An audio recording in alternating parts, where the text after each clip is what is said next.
অনেকেই নতুন মোবাইল কিনছে কিন্তু জিমেল আইডি ঠিকভাবে খুলতে পারছে না। তো আপনারা কি করে জিমেল আইডি খুলবেন? তো আজকে আমি আমার এই ভিডিওর মাধ্যমে দেখিয়ে দেবো আপনারা কি করে একটি জিমেল আইডি খুলবেন। তো ভিডিওটা বেশি না দেরি করে শুরু করা যাক। আমরা এখন চলে এসেছি মোবাইল স্ক্রিনে। তো প্রথমে আপনাদের যে জিমেল অ্যাপ্লিকেশনটা আছে ওটাতে ওপেন করে নিতে হবে। ওপেন করার পর আপনারা দেখতে পাবেন আপনাদের যে পুরোনো জিমেলটা আছে ওটা দেখবেন লগ ইন হয়ে গেছে এখানে। তো আপনারা যদি নতুন জিমেল একটি খুলতে চান আপনারা কি করবেন? প্রথমেই আপনাদেরকে করতে হবে এই যে এইদিকে একটি অপশন আছে, এই অপশনটাকে ক্লিক করতে হবে। ক্লিক করার পর আপনাদের এখানে যদি অনেক যদি জিমেল খোলা থাকে সেগুলো এখানে শো হয়ে যাবে। আর আপনারা যদি নতুন অ্যাকাউন্ট খুলতে চান এখানে একটি অপশন আছে দেখবেন অ্যাড অ্যাকাউন্ট বলে, ওটাতে আপনারা প্রেস করবেন। প্রেস করার পর আপনারা এখানে দেখতে পাবেন একটি গুগল বলে লেখা আছে, ওটাতে আপনারা টাচ করবেন। ক্লিক করার পরেই এখানে একটি ইন্টারফেস খুলে চলে আসবে। তারপরে আপনারা কি করবেন, এখানে ক্রিয়েট অ্যাকাউন্ট বলে লেখা আছে এটাতে আপনারা টাচ করবেন। টাচ করার পর আপনারা যদি বিজনেস দিয়ে খুলতে চান বিজনেস খুলতে পারেন, ইউজ করার জন্য যদি জিমেল আইডি খুলতে চান সেটাও খুলতে পারেন। তো আমি ইউজ করার জন্য জিমেল আইডি খুলবো, তো আমি এটাতে টাচ করব। তো প্রথম যে অ্যাপ্লিকেশনটা ছিল সেটাতে আমরা টাচ করব। তো টাচ করার পর এখানে আপনাদেরকে বলবে ফার্স্ট নাম দেওয়ার জন্য উপরে এবং নিচেতে হচ্ছে লাস্ট নাম দেওয়ার জন্য।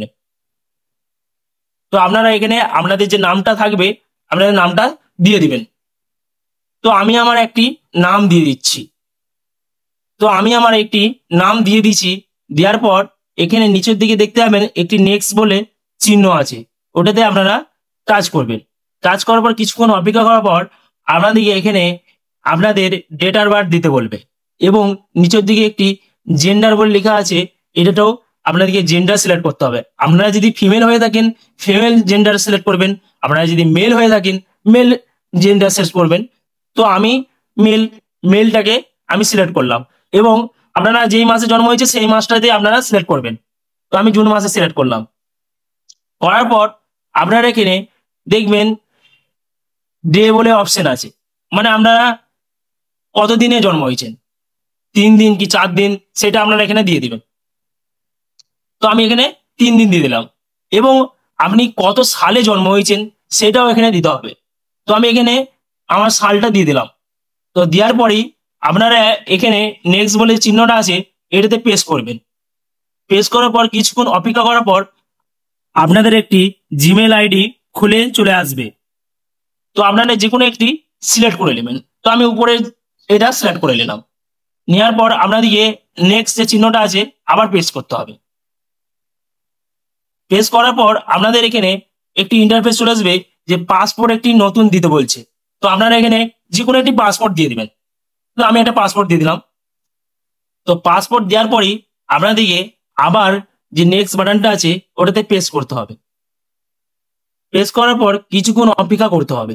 অপেক্ষা করার পর আপনারা দেখতে পাবেন আপনাদের এখানে নিচের দিকে স্কিপ বলে একটি বাটন আছে এবং ইয়েস বলে একটি অপশন আছে। তো আপনারা ইয়েস বলে যে চিহ্নটা আছে ওটাতে প্রেস করবেন। প্রেস করার পর আপনাদের যে জিমেলটা ছিল ওটা দেখবেন খুলে গেছে। ওইটার পর আপনারা কি করবেন, এখানে একটি নেক্সট বলে চিহ্ন আছে ওটাতে প্রেস করবেন। প্রেস করার পর আপনারা কিছুটা নিচে আসবেন। নিচের দিয়ে আসার পর আপনাদেরকে এখানে একটি অপশন দেখতে পাবেন, এই অপশনটাতে আপনারা প্রেস করবেন। প্রেস করার পর আপনাদের যে একটি নতুন জিমেল আইডি খোলা হয়ে যাবে। তো আপনারা দেখতে পাচ্ছেন আমি যে নতুন জিমেল আইডিটা খুলেছিলাম এখানে চলে এসেছে। তো আমার একটি নতুন জিমেল আইডি খোলা হয়ে গেল। তো আপনারাও এইভাবে একটি নতুন জিমেল আইডি খুলতে পারবেন। ভিডিওটা দেখে আপনাদের যদি হেল্পফুল হয়ে থাকে অবশ্যই একটি লাইক করে দেবেন। লাইক করলে কি হয়, ভিডিও করতে উৎসাহ বাড়ে। এবং আপনাদেরকে ভিডিও শেষে সর্বদা সবসময় একটি কথাই বলি, আপনারা ভালো থাকুন, সুস্থ থাকুন এবং অল ইন্ডিয়া বাংলা টিপসের সাথে সর্বদা সবসময় জুড়ে থাকুন।